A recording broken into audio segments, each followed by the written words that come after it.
Teman, banyak orang mengatakan training itu ritual. Jadi training itu perusahaan yang bagus itu kadang ada training. Pokoknya training apa? Training aja pokoknya. Mau ngapain apa aja.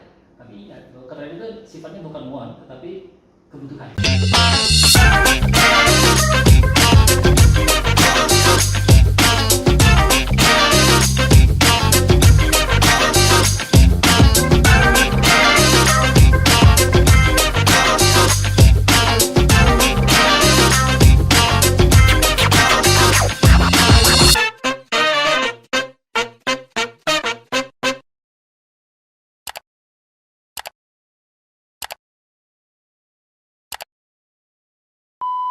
Halo rekan kerja bersama Joseph Swinata sebagai host dari catatan kerja. Di episode yang ke-7 ini kita akan membahas tentang pelatihan. Nah, untuk itu sebelum saya memperkenalkan kita punya narasumber, yaitu narasumber kita ini sudah malang melintang di dunia human resources dan beliau juga sangat aktif di komunitas human resources. Nah, beliau adalah Haidir, biasa disebut dengan Om Cha. Ya, beliau ini sebagai konsultan dan juga pendiri dari komunitas HR Cafe. Beliau juga seperti tadi saya bilang HR practitioner atau praktisi. Untuk lengkapnya silakan Om Cha perkenalkan. Terima kasih Om Yosi, luar biasa. Biasa di luar. Tetap ganteng ya. Oh, terima kasih. Waduh. Saya. Gila. Iya. Terima kasih Om Yosi perkenalannya. Nama saya Haidir seperti tadi dikatakan Om Yosi. Saya panggil beliau Om karena Om Yosi masuk kategori Om. Tapi masih muda nggak Om Cha? Masih muda nggak? Kalau yang bertanya lebih tua masih muda. Oh, gitu. Tapi kalau yang menjawab lebih muda sudah tua. Oke. Tergantung siapa yang ditanya. Oke. Terima kasih Om Yosi perkenalannya. Nama saya Haidir, singkat saja. Saya aktif di Group sampai dengan sekarang dan juga membidangi dan menyembuhkan manajemen consulting HR Global Services sebagai konsultan di sana.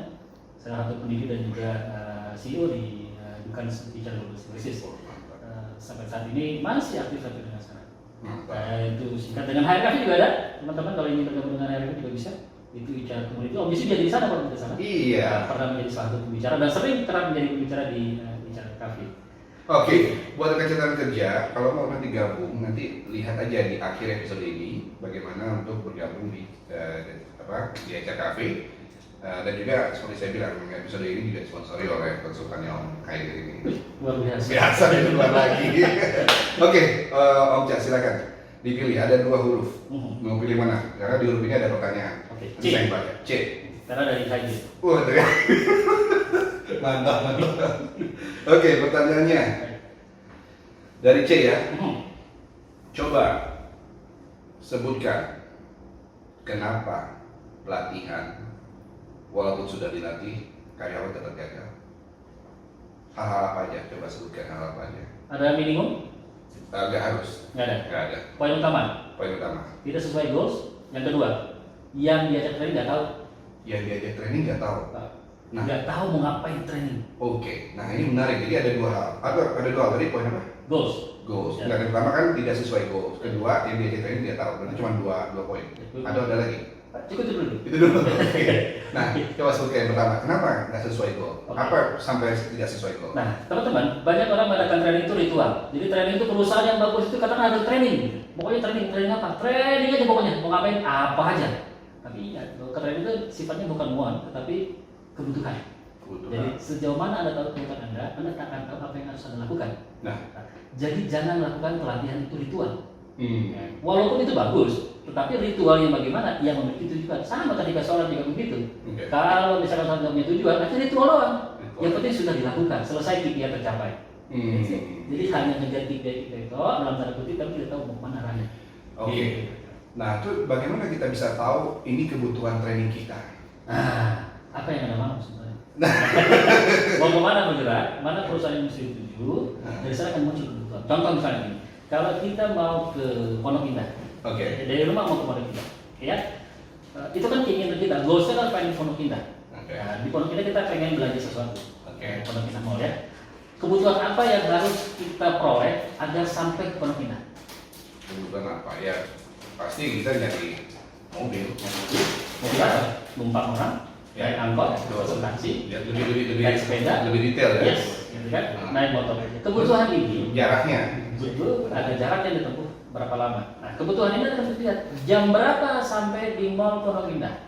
Oke. Kalau pengen lebih cepat naiklah motor. Kalau pengen santai naiklah mobil. Ada konsekuensi macet. Ingat, setiap naik motor itu pasti ada konsekuensi. Dia lebih cepat sampai, tetapi tidak nyaman dalam tanda kutip. Ya. Iya benar. Dia akan ada debu dan segala macam. Keringetan, rambut berantakan. rambut berantakan, muka juga berantakan. Oke. itu analogi yang sangat sederhana. Sama juga training itu untuk apa? Ngapain Anda training kalau nggak punya tujuan, gitu ya? Ngapain sekolah lagi, ngapain kuliah lagi kalau hanya untuk nambahin panjang-panjangan dengan nama lengkap? Tapi kalau nggak punya tujuan, akhirnya itu nggak bermanfaat. Oke. Ya. Kalau ingin mendapatkan misalnya pekerjaannya lebih cepat, maka harus ditambah apa penambahannya? Peningkatan, ya. Meningkatkan kemampuan kan? Ya. Ini luar biasa nih, saya agak grogi nih, ngurusin kacamata saya sampai keringetan. Menarik ya, jadi gini, ingin mendapatkan target yang tinggi. Kalau kemarin targetnya itu 10 bisa dikerjakan dengan kemampuan yang sekarang, maka ketika targetnya ditambah, apakah mungkin dengan kemampuan yang sekarang? Kan tidak mungkin. Kapasitasnya mesti dilakukan, ditingkatkan, kemampuannya harus ditingkatkan. Jadi tetap mesti ada arah, jangan sampai nggak ada arah. Contoh, berapa banyak orang memiliki titel S1, S2, S3, tetapi hanya untuk mempermudah namanya saja, tapi tidak bermanfaat. Ini kan sayang banget. Banyak sih ya. Semakin, justru orang harus paham filosofinya, semakin orang berilmu, semakin berat beban amanahnya dalam mengamalkan ilmu tersebut. Oke. Nah, Om Cha, tadi kan kita ngomongin tentang goal. Tadi Om Cha disebutin juga harus disesuaikan dengan kebutuhan bisnis. Yes. Iya kan, untuk mencapai goal tersebut kan. Kayak jadi sehingga kita tahu kebutuhan bisnisnya mau kemana, bisnis modalnya mau kemana, maka kebutuhan training ini juga bagaimana. Nah, tapi yang saya mau tanya adalah bagaimana kita bisa mencari kebutuhan training tersebut sampai kita tuh tahu, oh ini ternyata kebutuhannya. Sementara apakah dilihat dari nilai profit atau dari profit perusahaan kah, yang tidak profit dari sisi sales marketing kah, atau dari apa? Jadi bagaimana kita bisa menganalisa itu? Ya. Lihat baiknya antara goals yang kita inginkan dengan reality yang ada. Posisi kita ada di mana saat ini? Apakah bisa dengan posisi sekarang memenuhi goals yang kita tetapkan pada tahun ini atau tidak sama sekali? Oke? Kita bisa perhatikan sama-sama, Om Jesse dan teman-teman juga, dan pasti juga dengan saya, bahwa lag antara goals dengan reality itulah masalah, itulah kebutuhan kita. Jadi, kalau kita sudah ketemu dengan permasalahan itu, maka kita akan tahu, oh ini yang kita butuhkan untuk menyelesaikan permasalahan tersebut. Gitu kira-kira.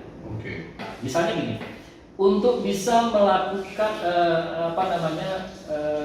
targetnya adalah mengangkut 10 bata dalam kurun waktu 1 jam. Tahun ini, kemarin berhasil tuh, gitu ya. Tahun ini meningkat targetnya 20 bata dalam 1 jam. Kira-kira apa yang dibutuhkan? Apakah pelatihan, ada peningkatan investasi alat tools, ya? Atau nambah orang? Oh, ternyata investasi terlalu mahal, nambah orang nggak bisa juga. Berarti harus ditingkatkan. Kalau kita punya rencana untuk meningkatkan target tahun yang akan datang, maka persiapkan orang dari sekarang. Kemampuan kita latih dia, kita daftarkan dia ke mana? Ke gym misalnya, latihan angkat beban sehingga dia mampu mengangkut. Betul. Kalau kita mau nambah tools, maka dia harus dilengkapi kemampuan dalam menggunakan tools tersebut. Jangan sampai tools diajar, kita beli, ditambah, tapi orangnya nggak ditambah gitu. Toolsnya terupgrade, orangnya belum di-upgrade. Nah, itu bahaya tuh. Nah, itu banyak terjadi. Ibarat kita beli HP canggih, tapi yang dipakai cuma buat SMS atau chatting, tapi yang lainnya nggak dipakai. Itu kan investasi diri saya kan. Iya, diri saya benar. Beli mobil sport cuma ada di garasi doang. Iya. Harusnya dipakai jalan-jalan. Benar. Kapan nggak jadi saja? Oh iya. Mantap ini. Oke. Pertanyaannya, oke. Ya. Nah, ada nggak sih untuk kita bisa menganalisa metode apa sih bisa menganalisa kebutuhan training tersebut? Ada namanya analisa kebutuhan pelatihan. Oh. Oke. Sebelum kita melihat AKP. apa itu? Analisa kebutuhan pelatihan. Kalau bahasa Inggrisnya ada bahasa Inggris. Oke. Training di analisis. AKP. Bingung. Analisa kebutuhan pelatihan. Biar tadi dengarnya TNE ya. Jadi AKP ya. Musik AKP. Oke. Baik.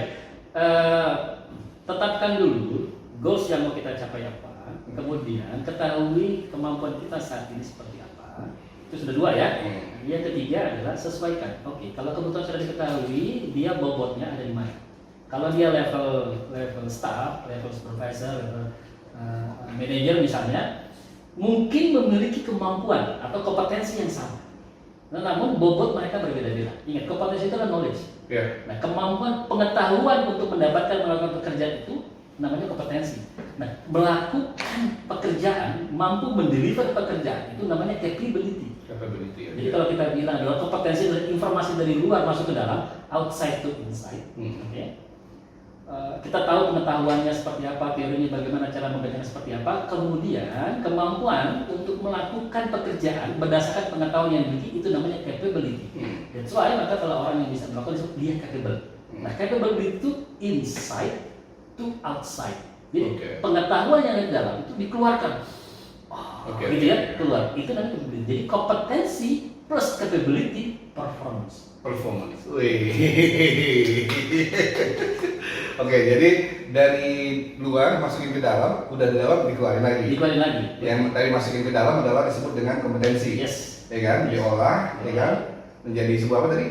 Kalau pas diolah itu skill, ya. Kemudian jadi capability. Skill kan untuk melakukan, yes. Melakukannya dengan capability. Oke, mantap. Jadi sehingga perform. Nah, itu disesuaikan dengan kebutuhan. Contoh, untuk bisa menikah, sederhana saya pakai analogi kehidupan saja. Untuk menjadi ayah yang baik, dia kan harus mengetahui bagaimana teori menjadi ayah yang baik. Yeah. Untuk bisa mempraktekkan teori itu, maka dia harus menikah. Betul. Ya? Minimal menjadi pimpinan kalau menikah, mengasuh anak-anaknya, timnya yang dibawa. Dengan penuh kasih sayang, bukan karena kebencian, tapi karena kasih sayang.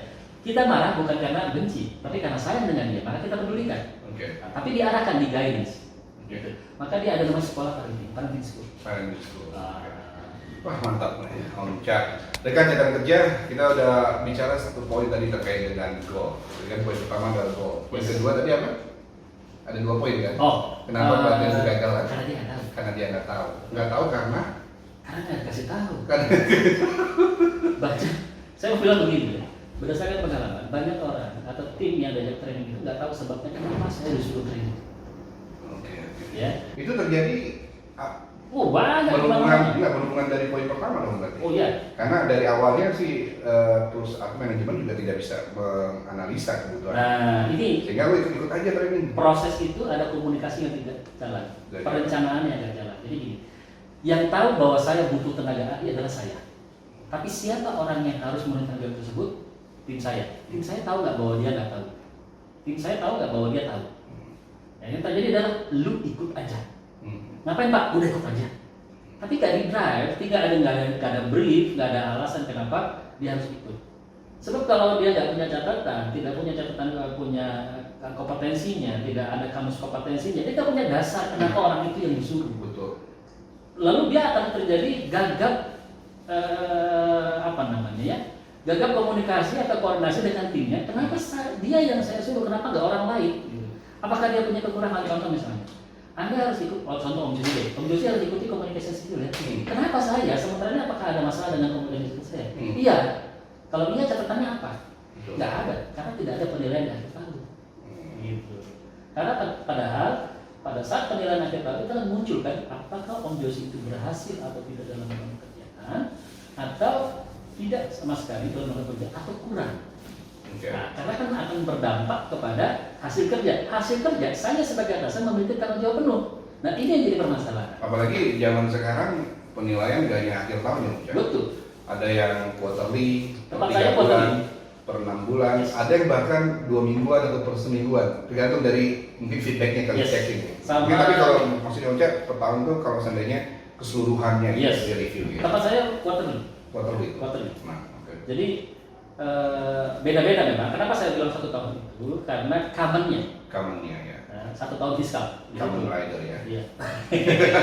Tidak akan menang kalau tidak berubah. Ya, maka harus berubah. Benar itu dia. Aduh, dengan suara Om Cak mirip-mirip kayak Rama Irama juga. Jangan sampai kita nyanyi di sini. Oke, ini menarik sekali. Jadi di 2 hal itu dua faktor itu sangat berkaitan sekali ya. Ya. Dari mulai goal sampai orang yang ditrainingkan tuh nggak tahu gitu ya. Ini gimana sih caranya supaya dua hal itu bisa tersingkirkan? Terus kalau tadi udah dikasih tahu kan, harus tahu dulu mengukurnya dari menganalisa. Kenapa masih tetap gagal? Misalnya tadi kan kita kan kalau seandainya orang diberikan training agar kinerjanya bisa, produktivitasnya juga bisa lebih tinggi, kinerjanya bisa lebih bagus kan? Karena dia udah mempunyai kecakapan, artinya kompetensi dia naik, ya kan, sehingga dia bisa melakukan tadi kapabilitas. Nah kalau orang kapabilitas kan mau nggak mau produktivitasnya juga semakin tinggi, akhirnya menimbulkan profit kan. Kenapa masih gagal? Kenapa masih profitnya masih belum bisa? Gagal itu kan dilihat dari tidak tercapainya target yang terlihat atau goals yang mau dicapai. Bagaimana bisa dibilang gagal kalau kita nggak punya goals? Ini tidak bisa dikatakan gagal karena goalsnya nggak ada. Jadi harus ada goalsnya. Biar syaratnya terpenuhi untuk gagal, maka harus ada goal, harus ada goals. Tidak boleh disimpan dalam hati atau dalam pikiran, tapi disampaikan. Kita punya target ini dulu, maka kita harus punya kemampuan ini. Yang punya kemampuan ini siapa saja? A, B, C, D, E, dan saya juga harus punya itu. Untuk yang melakukan training juga harus punya alasan, ada motif. Ada alasan di sana. Motivasinya. Ya, motivasi itu kan dari asal kata dari kata motif. Reason kenapa saya harus melakukan itu. Dikomunikasikan, Pak Josi, Pak Haidin, mohon maaf kemarin Anda ada beberapa catatan dari tim Anda, dari rekan Anda, dari kolega Anda, dari atasan Anda, dari bawahan Anda bahwa Anda sulit menyampaikan tujuan kerja, instruksi kerja, dan teman-teman Anda susah mengerti apa yang Anda sampaikan. Maka mau dan tidak mau Anda mengikuti kemampuan komunikasi skill yang telah perusahaan itu tetapkan. Jadi ada kompetensi yang telah ditetapkan oleh perusahaan atau oleh lembaga sebagai alat ukur. Nah, jadi dia punya motif di sana. Tidak terjebak saya mau ngapain di sini. Sampai saya pernah loh menghadapi peserta training. Di luar itu saya juga sebagai trainer bantu teman-teman ya. Dia nggak tahu kenapa saya harus ada di ruangan training ini. Ketika saya tanya kapan Anda tahu bahwa Anda ikut training ini? Tadi pagi Pak. Waduh. Ada yang tadi malam Pak dapat email disuruh berangkat untuk menggantikan orang lain untuk memenuhi kuota. Sampai sedemikian rupa. Akhirnya dia demi menjalankan instruksi atasan dia datang tapi nggak tahu alasan kenapa harus ikut. Itu satu. Yang kedua, kenapa terjadi gagal training? Karena ada goals dia nggak tahu motif. Taruhlah katakan keduanya didapat, dia pernah dipraktekkan. Jadi itu hanya sebagai pelengkap jam training. Kan ada yang namanya jam pelatihan kerja dalam 1 tahun, man hours training ya. Nah, demi persyaratan itu dipenuhi. Jangan man hours training itu sebagai pelengkap ritual. Enggak begitu. Balik lagi ya, ritual lagi ya. Iya. Jadi ritual. Jadi harus tahu alasan kenapa karyawan itu harus punya man hours training. Ada sebabnya.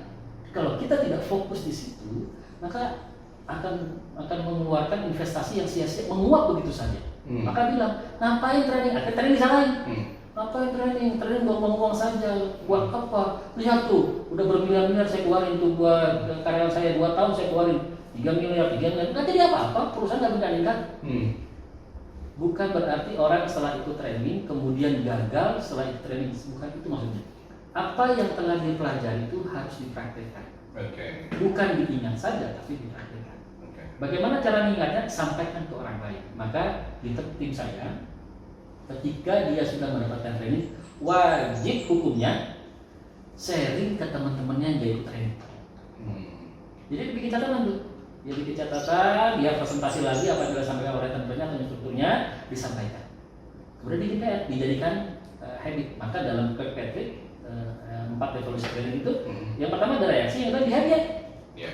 Jadikan habit itu. Kalau nggak begitu nggak akan berjalan dengan baik, dia akan meluap begitu saja. Apalagi kalau nggak ada tujuan, nanti lebih parah. Baru ada bisnis. Bagaimana ke depannya? Nanti kita bahas satu-satu. Kita bahas satu-satu. Om Ca, tapi tadi Om Ca menyebutkan dia juga bisa gagal karena tidak melakukan. Karena dia tidak melakukan, maksudnya gini, apa yang sudah dilatih. Tidak mempunyai kesempatan atau tidak melakukan apa yang sudah dilatih. Nah itu kenapa bisa kejadian seperti itu?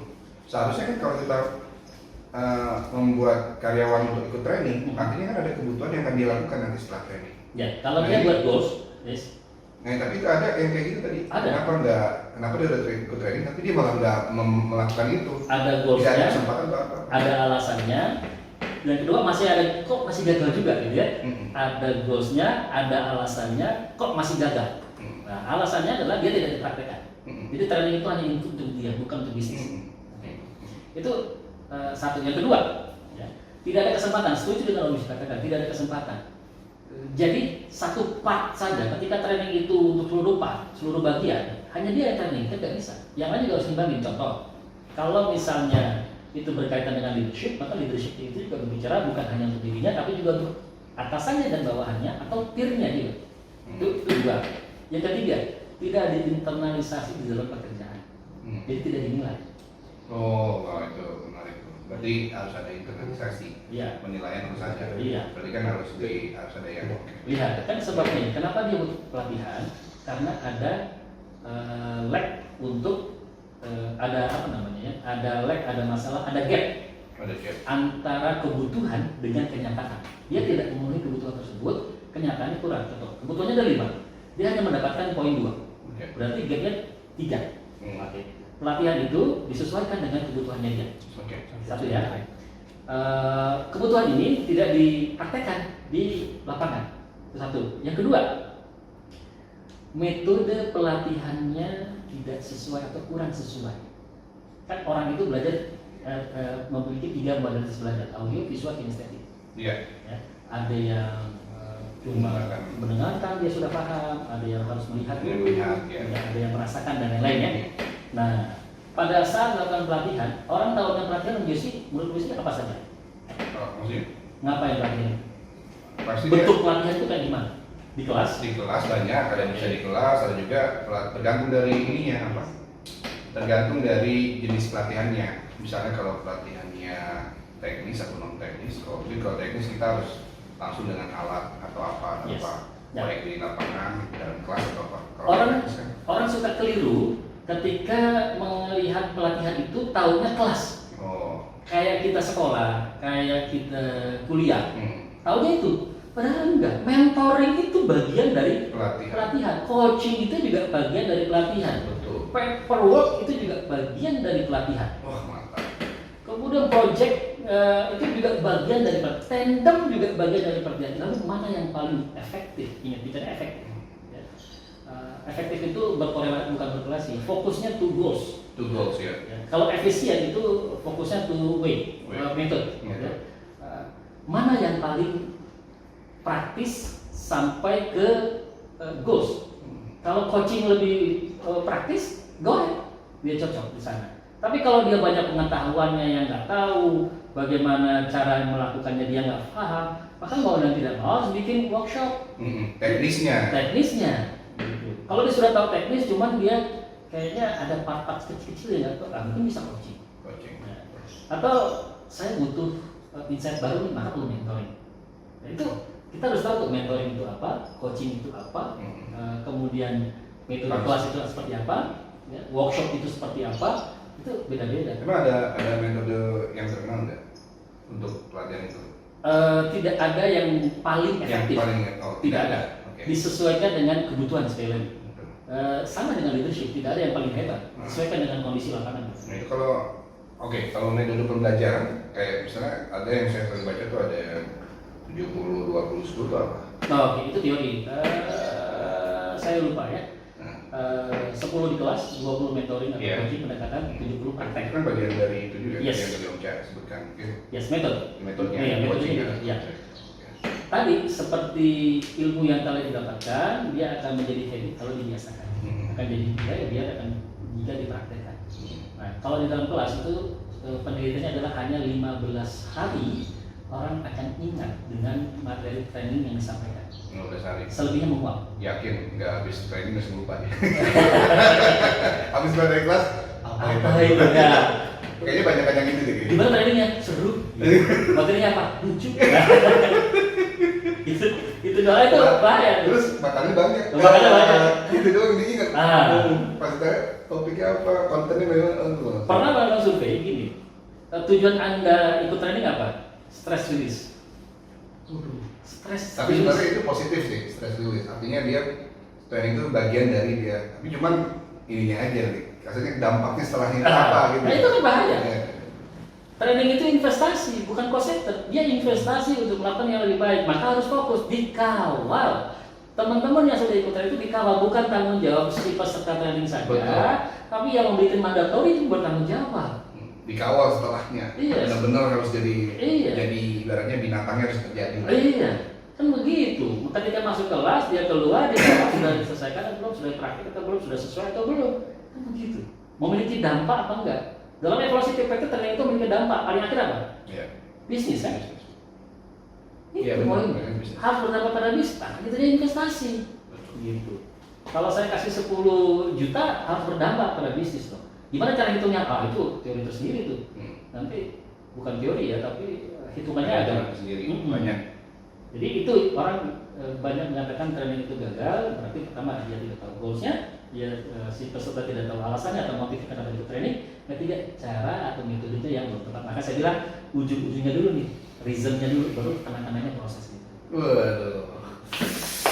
Bukan udah udah. Jadi sebenarnya tuh berarti memang antara si manajemen dan karyawan tuh harus sering berkomunikasi dan melihat situasi gitu ya. Yeah. Sejauh mana mereka mau melakukan perubahan terhadap bisnis prosesnya mereka. Yeah. Terus training kebutuhannya apa nanti jadi seperti itu ya percaya. Sama kayak ini, Penting sekali ya. training manager itu harus tahu tentang Zoom. Iya. Kan kita WFH nih ya. Apakah dengan WFH kita nggak training juga dong? Kita harus training atau pelatihan. Oh iya ini pentingnya tadi. Men- Kalau pelatihan zaman sekarang gimana tuh dengan kondisi pandemi? Nah, disesuaikan. Kita harus berubah. Kalau tadi kita bicara tentang Kamen Rider, Kamen Rider, kan? Berubah. Dia harus berubah. Untuk menang dia harus berubah. Kita pun juga demikian. Saya mau tanya dulu, pandemi itu situasi atau masalah? Situasi. Situasi. Kapan dia jadi masalah? Kalau kita ini enggak ya maksudnya kalau kita ya Pada saat Ya. kita menghadapi situasi tersebut dengan cara yang salah, maka timbul masalah. salah betul. Tapi kalau kita menghadapi dengan cara yang tepat, itu jadi opportunity. Betul. Pendekatannya harus tepat. Yes. Maka jadi Pandemi itu masalah atau bukan? Dia akan jadi masalah kalau kita nggak bisa menghadapi dengan cara yang salah, dengan cara yang benar. Saya pernah membantu perusahaan teknologi IT, IT. ya, penyedia bukan penyedia ya, yang berkaitan dengan komunikasi. Banyak karya pengen desain. Saya bilang ngapain mau desain? Orang mau cari kerja dia mau desain. Karena ini nggak jelas Pak. Apanya yang jelas? Anda itu industri teknologi komunikasi yang saat ini dibutuhkan oleh orang banyak. Pada saat sebelum pandemi kita bisa ketemu face to face. Sekarang pada saat kita secara kalau sudah pandemi WFH kita tetap face to face tapi virtual. Betul. Itu harus kita berubah, kebiasaan habit itu harus berubah. Kita harus biasakan jadi perubahan ini. Apalagi udah masuk 1 tahun lebih ya. Yes. Kalau sudah biasa dengan Pelatihan juga dirubah. Pelatihan juga dirubah, tidak lagi menggunakan metode yang sama, tapi dengan online. Bikinlah aplikasi pelatihan yang menarik. Apalagi yang milenial juga sudah ada kan. Tidak lagi, mohon maaf gitu ya, bicara dengerin orang ceramah. Itu nanti kamera ketutup semua, black atau dengan foto senyum gitu. Orang ini ada kemana? Entah hidup.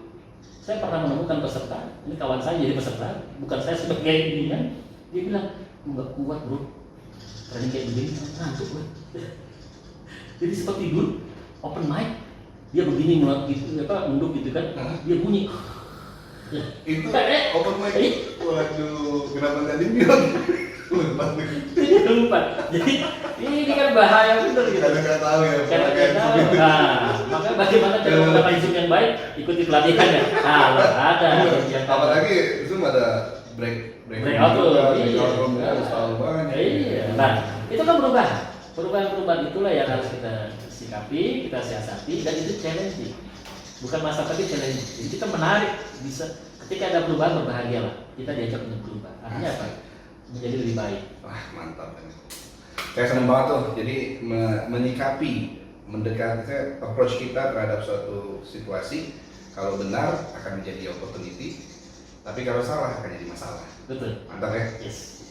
Sepakat saya kalau itu. Saya suka. Oke, masuk ke dalam trending. Saya minta kru saya trending apa nih? yang mau dibacakan trending tentang dunia kerja. Woohoo! Oke. Trendingnya sederet strategi raih pekerjaan dan karir cemerlang setelah Anda lulus kuliah. Waduh. Ini dari liputan6.com. Banyak orang mendambakan pekerjaan idaman setelah lulus kuliah dari perguruan tinggi ataupun universitas. Namun persaingan mendapatkan pekerjaan semakin ketat. Lantaran setiap tahun ada jutaan lebih orang lulus dari perguruan tinggi, hasil bursa kerja bakal menjadi sangat kompetitif. Nah, buat Om Cha ini juga masukan atau sedikit motivasi ya, atau maksudnya yang trending buat Om Cha sedikit masukan buat para banyak mahasiswa kita yang udah mau lulus nih, masukan buat mereka nih. Gimana sih caranya setelah lulus mereka bisa mendapatkan pekerjaan atau setidaknya melakukan sesuatu yang produktif yang buat mereka semakin baik dari sisi pengetahuan, pengalaman ataupun bisa mendapatkan profit juga apa yang mereka lakukan. Apa caranya? Kiat-kiatnya buat para ini terutama orang-orang yang baru mau lulus kan. Pertama, cita-citanya jangan jadi pekerja. Jangan jadi pekerja. Jadi pengusaha. Dari kuliah? Wish, mesti loh. Kenapa jadi pengusaha? Ini baru sih, karena kalau dari awal dulu kan, orang zaman dulu kan, abis lo pendidikan selesai, lo nyari kerja lebih gampang. Sekarang kan harus jadi usaha. Yes. Prosesnya itu belum selesai. Dia hanya melihat proses, tapi dia tidak melihat ujungnya, goals. Dia harus jadi pengusaha, harus bisa mempekerjakan orang lain. Agar bisa menjadi pengusaha yang baik, maka dia harus jadi pekerja. Jadi goals itu penting, harus ada sebagai guidance, sebagai mercusuar. Jadi orang tahu, itu alasan saya ingin jadi pengusaha. Agar saya tidak menjadi pengusaha yang baik, saya harus menjadi pekerja juga. Itu yang pertama. Yang kedua, pahami dunia industri dan dunia usaha, dunia usaha dan industri. Kita singkat itu ya. Nah, apa kebutuhan si Dudi itu? Kalau sudah tahu apa yang diinginkan, maka persiapkan diri untuk memenuhi kebutuhan tersebut. Dari mana tahunya? Ikuti seminar, lihat dunia bisnis dulu gitu. Contoh yang trending sekarang. Satu itu. Yang kedua, lihat juga 5 tahun yang lalu trennya apa. Ini kalau sekarang IT yang paling tinggi. Kemudian yang lagi naik sekarang, kemudian programmer, IT dan turunannya semuanya itu lagi in sekarang. Kemudian yang ke artificial intelligence itu luar biasa. Psikologi itu naik lagi. Iya, dengan psikologi tapi psikologi yang lebih ke analitik. Yes. Ya. Itu yang ketiga. Kalau dia sudah tahu, maka yang ketiga, cara mendapatkan pekerjaan. Setelah sudah diketahui kebutuhannya apa, pendekatannya apa, maka lakukan cara yang berbeda yang menarik perhatian. Lakukan dengan unsur AIDA: attention, interest, desire, and action. AIDA asing. Attention, interest, desire, action. Tambahkan my darling, motivation yourself and sadar lingkungan. Motivation yourself and sadar lingkungan. Sadar lingkungan. Oh, darling itu bahasa Indonesia ya? Bahasa Indonesia. Bisa aja. Iya. Tahu alasannya kenapa saya harus melakukan itu? Contoh begini. Bagaimana saya akan mendapatkan dia? Ya, kalau kita analoginya dalam mendapatkan seorang kekasih atau pasangan, ya, itu mirip bagaimana saya mendapatkan sebuah pekerjaan. Kan? Apa yang dia butuhkan, saya akan penuhi itu. Saya bisa memenuhi itu. Apa yang dia inginkan terhadap diri saya dengan posisi tersebut, saya bisa penuhi itu. Itu kan sama kan? Betul. Oke. Kemudian bagaimana saya bisa mengikat dia? Maka saya harus melakukan sesuatu yang menarik. Apa yang dia sukai? Apa yang pekerjaan itu sukai? Kreatif, maka berikanlah CV yang kreatif, yang menarik, yang konstruktif, yang bagaimana? Iya, yang inovatif, yang menarik, yang informasinya juga. Betul, kayak TikTok sekarang itu kan sangat menarik gitu ya. Atau dia bikin video visual tentang dirinya, harus berani berkomunikasi. Ingat dulu kan kita bikin lowongan pekerjaan itu dengan bahasa Inggris. Dengan tujuan adalah orang yang apply itu orang yang tahu bahasa Inggris. Betul. Ya. Sekarang ini kita membutuhkan orang yang memiliki kemampuan komunikasi yang baik dan memiliki tingkat kepercayaan diri yang tinggi. Bukan tidak tahu malu, kepercayaan diri itu tahu posisi ya, tahu lokasi dan tempat ya. Nah, maka dia harus pandai berkomunikasi di depan kamera, dia latihan di depan kamera sehingga orang itu tidak canggung dan tidak malu lagi untuk berbicara depan umum.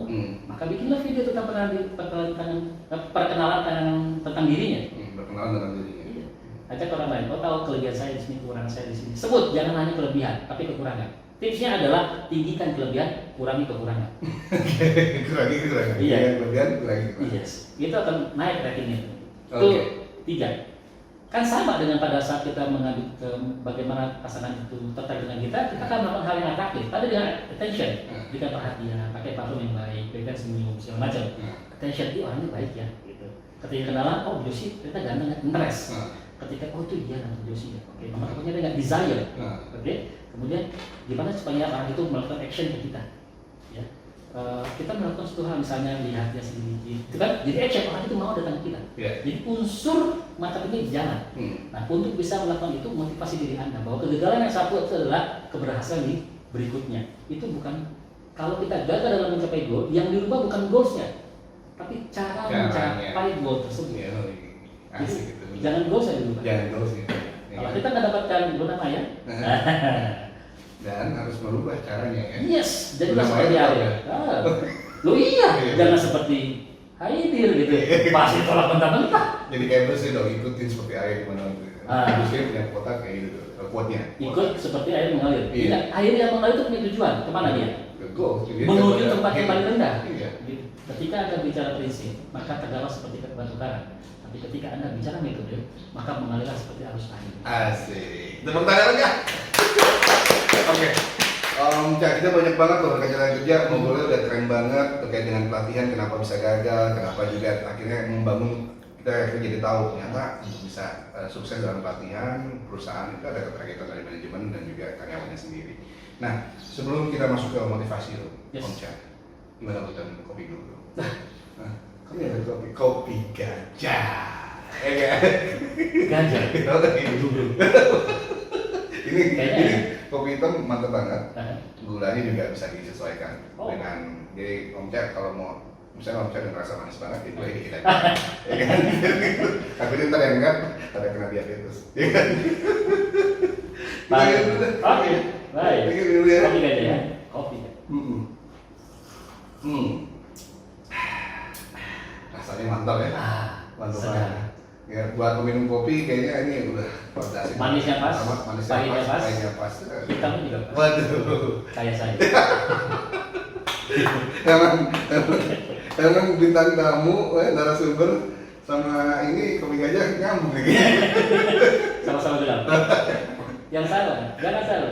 Oke. Yang hitam itu, yang pahit itu belum tentu nikmat. Oke. Kalau masih nggak nikmat, rubah cara menikmati. Asli.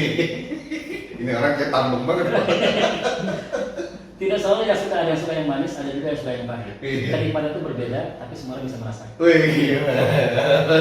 Oke, udah. Kopi gajah. Udah kopi gajah.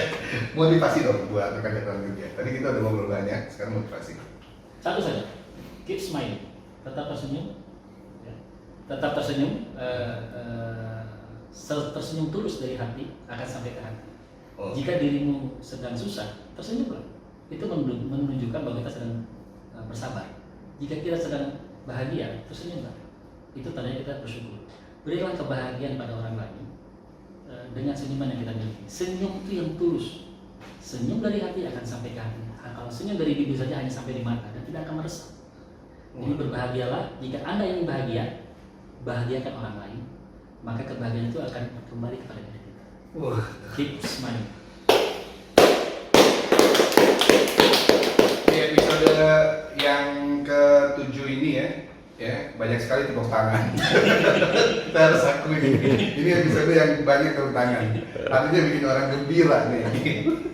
Mudah-mudahan rekan-rekan kerja yang ada di rumah dan dimanapun yang menyaksikan podcast YouTube rekan-rekan kerja ini juga ikut berbahagia dan smile dari hati. Itu dalam banget tuh, smile dari hati. Jangan sampai hanya di mulut saja, nanti di mata ya. Di bibir saja. Di bibir saja. Karena hanya sampai di mata. Sampai di mata gitu. Oke. Rekan-rekan kerja, terima kasih Om Cak sudah hadir di sini. Terima kasih. Di rekan-rekan kerja mantap sekali. Dan jangan lupa nanti lihat setelah episode ini bagaimana untuk bisa bergabung di komunitas HR Cafe ya, dan juga buat Anda yang butuh konsultasi tentang development atau manajemen, nanti juga ada di sini ya yang akan terkait dengan konsultannya Om Cak ini ya, yang siap membantu ya Om Cak ya. Oh siap. Buat para perusahaan. Asal tidak terbentur jam kerja. Tidak terbentur jam kerja. Oke, terima kasih. Sampai jumpa lagi di episode yang ke-8 kerja. Bye bye.